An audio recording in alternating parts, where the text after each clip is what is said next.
Hello everybody and welcome to Jumble House and today's Sunday challenge. Yes, hi everybody. I hope the ideas we gave you last week and those on the website really helped you with your story starters. Let's see how Maisie got on with hers. Hello everybody. Yes, I did a kind of like flow diagram to help me with my story, and here it is.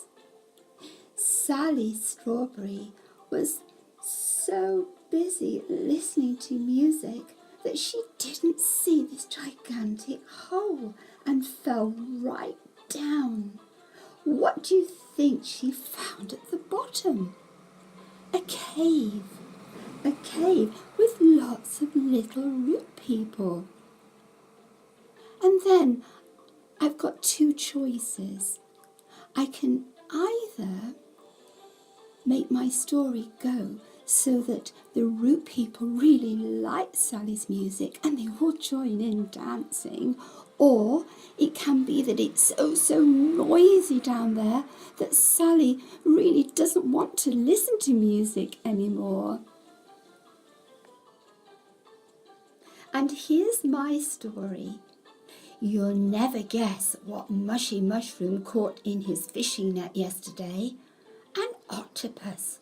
Yes, an octopus. But this wasn't an ordinary octopus. It was a very clever one. Mushy keeps him in his fishing net. And then when Mushy puts his net in the water, the octopus catches fish with every one of its legs. So that's 8 fish every time. I started my story with a statement. Pedro Pear was very clumsy. Take yesterday, for example. Pedro was walking along the road and he bumped into a lamppost. Then he went to look in a shop and guess what he did? He bumped his head in the window. I find it really difficult to get all my ideas written down, so I like to record them on a phone first. Now we've started our stories, we have to expand them, and we need some ideas to do that, so we've got a good game for you, which you can play with friends or on your own.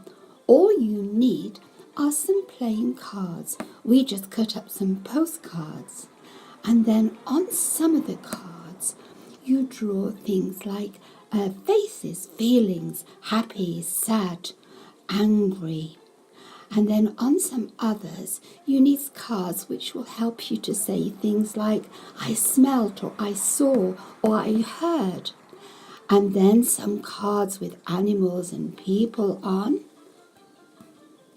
and some place cards, playgrounds, woods, desert islands, houses, that kind of thing. And some object cards, boats and trains and cars and flowers and bottles, as many as you like. In fact, the more you do, the more interesting. And then, if you're playing with your friends, you can sit on the floor and put the cards in the centre.